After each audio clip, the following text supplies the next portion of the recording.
Guys, how are you all? Welcome to ड्यूपिक by Areeb. आज से हम स्टार्ट करने वाले हैं ह्यूमन रिसोर्सेज मैनेजमेंट। इसके 5 यूनिट हैं, तो मैं इस सब यूनिट्स के वन शॉट डाल दूंगा। ठीक है, तो आज से हम स्टार्ट करने वाले हैं इंट्रोडक्शन। इसका भी ये वन शॉट है।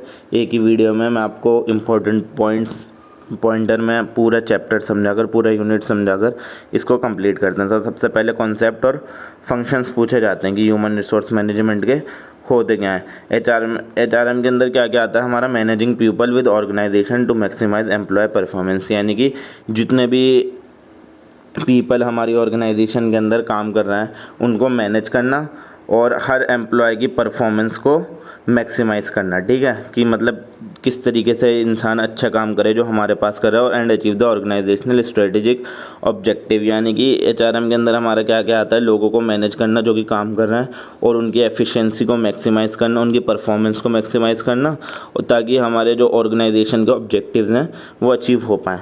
उसके बाद आते हैं फंक्शंस क्या क्या होते हैं। सबसे पहले आता है रिक्रूटमेंट एंड सिलेक्शन, जैसे कि क्या नाम है, लोगों को अट्रैक्ट करना अपनी कंपनी की तरफ अपने, और स्क्रीनिंग वगैरह करना, और जो भी कैंडिडेट अप्लाई करते हैं आपकी कंपनी के लिए उनका सिलेक्शन करना, उनके अंदर बेस्ट एम्प्लॉय चुनकर उनको सिलेक्ट करना। फिर जो सिलेक्ट किए गए एम्प्लॉयज़ हैं उनकी ट्रेनिंग करना, उनको सिखाना कि हमारी कंपनी में काम किस तरीके से होता है, उनका डेवलपमेंट करना ताकि उनकी स्किल्स और ज़्यादा ग्रो हो जाए। परफॉर्मेंस मैनेजमेंट, यानी कि उनको देखना है परफॉर्मेंस की किस तरीके से कर रहे हैं आपके जो एम्प्लॉयज़ हैं, वो परफॉर्मेंस किस तरीके से कर रहे हैं, काम ढंग से कर रहे हैं या नहीं कर रहे हैं, उनकी परफॉर्मेंस की मैनेजमेंट करना। कंपनसेशन एंड बेनिफिट, यानी कि उनको उनकी सैलरी प्रोवाइड करना, कंपनसेशन देना, और अगर कोई इंसान अच्छा काम करता है तो उसको इंसेंटिव या फिर बेनिफिट्स वगैरह प्रोवाइड करना। और एम्प्लॉय रिलेशन, यानी कि अपने एम्प्लॉयज़ के साथ जो भी ऑर्गेनाइजेशन के अंदर काम कर रहे हैं उनके साथ एक अच्छा रिलेशनशिप बना के रखना ताकि वो भी खुशी खुशी काम करें, और आप भी, अगर पूरी ऑर्गेनाइजेशन हैप्पीली काम करेगी, मैनेजर्स भी और एम्प्लॉयज़ भी,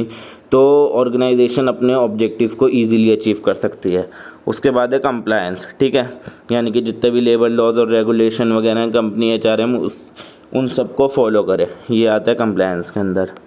अब आता है उसके बाद एचआरएम का रोल पूछा जाता है, स्टेटस पूछा जाता है, और कॉम्पिटेंसीज पूछी जाती हैं एचआर मैनेजर की। तो सबसे पहले एचआर मैनेजर का रोल क्या होता है? ठीक है, तो जितने भी क्या नाम है एचआर पॉलिसीज़ वगैरह होती हैं उनको डेवलप करने का काम और इम्प्लीमेंट करने का काम किसका होता है? ह्यूमन रिसोर्स मैनेजर का। ठीक है, और जितनी भी ह्यूमन रिसोर्स एक्टिविटी होती हैं उनको भी मैंने यही करता है एचआर मैनेजर, और मतलब ऑर्गेनाइजेशनल गोल अचीव हो इस पर सबसे ज़्यादा मैक्सिमम काम कौन करता है? हमारा एचआर मैनेजर। तो यही था इसका रोल कंपनी के अंदर। अब इसका स्टेटस क्या होता है? ठीक है, इनकी स्ट्रेटेजिक पोजीशन होती है ऑर्गेनाइजेशन के अंदर, ये मतलब टॉप मैनेजमेंट के डिसीजन वगैरह जो होते हैं वो सब हमारा जो लेते हैं एचआर मैनेजर लेता है, यानी कि एक बड़ा स्टेटस होता है, इनकी एक बड़ी पोस्ट होती है कंपनी के अंदर, क्योंकि वो सारे टॉप मैनेजमेंट डिसीजन वही लेते हैं। कॉम्पिटेंसीज, यानी एक एचआर मैनेजर के अंदर क्या क्या क्वालिटीज़ होनी चाहिए? सबसे पहली तो होनी चाहिए कम्युनिकेशन स्किल्स की, वो अपने एम्प्लॉयज़ वगैरह के साथ और जितने भी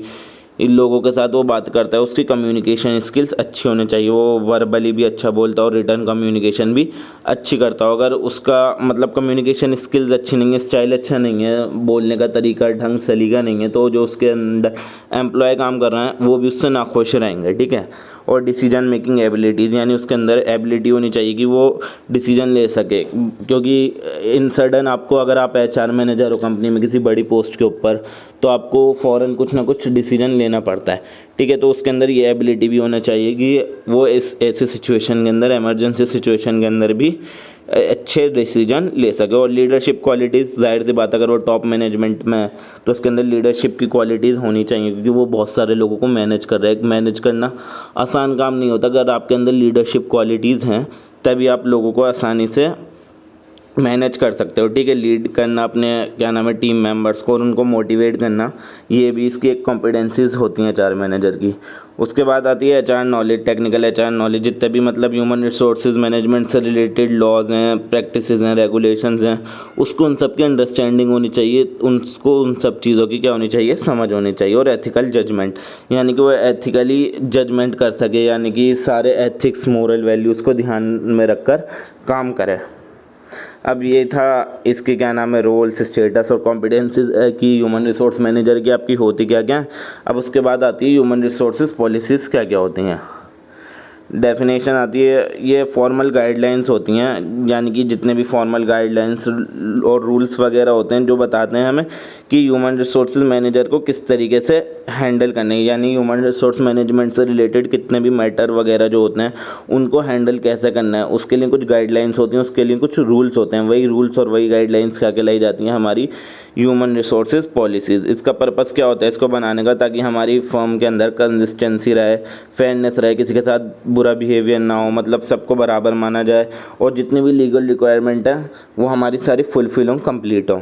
और कंपोनेंट क्या क्या होते हैं, यानी कि कहाँ कहाँ काम आती हैं, जैसे कि रिक्रूटमेंट की क्या क्या पॉलिसीज़ होती हैं, ट्रेनिंग की, कंपनसेशन की, एम्प्लॉय कंडक्ट की, टर्मिनेशन की, इन सब चीज़ों की जो है सब की अलग अलग पॉलिसीज़ होती हैं, तो ये यहाँ पर काम आती है।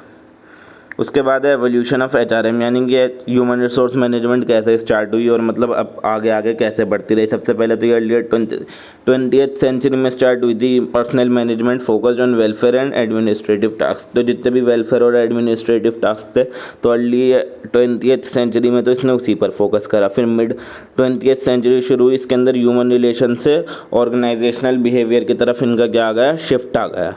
और फिर जब लेट ऑफ 20th सेंचुरी चल रहा था, बिल्कुल एंड चल रहा था 20th सेंचुरी का, तो फिर स्ट्रेटेजिक ह्यूमन रिसोर्सेज मैनेजमेंट आई और मतलब किस तरीके से ह्यूमन रिसोर्सेज का बिजनेस स्ट्रेटजी में यूज़ किया जाना चाहिए, ये सब चीज़ें लेट 20th सेंचुरी में स्टार्ट हुई। फिर स्टार्ट होती है आपकी 21st सेंचुरी, इसके अंदर टैलेंट मैनेजमेंट आया, टेक्नोलॉजी इंटीग्रेशन आया और एम्प्लॉय एंगेजमेंट, ये सब चीज़ें इंट्रोड्यूस की गई। तो इस तरीके से हमारा एवोल्यूशन हुआ कि अर्लियर 20th सेंचुरी से 21st सेंचुरी तक। अब है एमर्जिंग चैलेंजेस ऑफ एचआरएम, यानी ह्यूमन रिसोर्स मैनेजमेंट को के सामने मतलब इन प्रेजेंट क्या क्या चैलेंजेस आ रहे हैं। सबसे पहले है वर्क प्लेस डाइवर्सिटी, यानी कि आज के टाइम में डाइवर्सिटी बढ़ चुकी है। एक ही कंपनी के अंदर अलग अलग बैकग्राउंड के, अलग अलग कास्ट, रिलीजन और कलर, किसी भी या फिर लैंग्वेज, अलग अलग टाइप के लोग हो सकते हैं, यानी कि डाइवर्सिटी बहुत है कंपनीज़ के अंदर, एमएनसीज़ के अंदर। तो उसको हैंडल करना ह्यूमन रिसोर्स मैनेजर के लिए एक बहुत बड़ा टास्क होता है। तो यही आता है हमारा वर्क प्लेस डाइवर्सिटी के अंदर, जो कि एक चैलेंज है। उसके बाद आता है एम्पावरमेंट की, क्या नाम है, एम्प्लॉय को ऑटोनॉमी और डिसीजन मेकिंग की पावर दे दी गई है आज के टाइम में। तो इसके लिए क्या नाम है, एचआर मैनेजर कहीं कहीं पर कंट्रोल कर नहीं पाता, तो ये भी उसके लिए एक चैलेंज हुआ सब। और उसके बाद आता है डाउन साइजिंग। डाउन साइजिंग क्या किसे कहते हैं कि जब वर्क फोर्स को हम मिनिमाइज़ कर देते हैं नेगेटिव इम्पैक्ट की वजह से, ताकि हमारा managing the process of reducing the workforce while minimising negative impact. अगर हमें नेगेटिव इम्पैक्ट कम करने होते हैं तो हम अपनी वर्कफोर्स को, जितने भी लोग हमारे पास काम कर रहे हैं उनको कम कर देते हैं, ये होता है हमारा डाउन साइजिंग। उसके बाद वीआरएस आती हैं, ये वॉलंटरी रिटायरमेंट स्कीम होती हैं, यानी कि इनके अंदर आपको अर्ली रिटायरमेंट ऑप्शन दे दिया जाता है ताकि हमारी कॉस्ट बचे। और वर्क लाइफ बैलेंस, यानी कि ऐसी पॉलिसीज़ और प्रैक्टिस बनाना कि मतलब एम्प्लॉयज़ अपनी पर्सनल लाइफ और वर्क लाइफ दोनों साथ साथ अच्छे से हैंडल कर सके। तो यही था आपका यूनिट 1, जो कि मैंने कंप्लीट करा दिया है बहुत ही छोटे शॉर्ट नोट्स के साथ। अगर आपको इसके डिटेल्स में वीडियो चाहिए तो मैं आपको वो भी दे दूंगा, और अगर आपको इसके शॉर्ट नोट्स ही चाहिए तो आप मुझे क्या नाम है कमेंट करके बता सकते हैं, मैं आपको इसका लिंक शेयर कर दूंगा जहाँ से आप इसको डाउनलोड कर सकें। और अगर आपको वीडियो पसंद आई हो तो वीडियो को लाइक करें, चैनल को सब्सक्राइब करें और अपने अनऑफिशियल ग्रुप में भी इस वीडियो को सेंड करें ताकि मुझे भी सपोर्ट मिले। Thank you very much.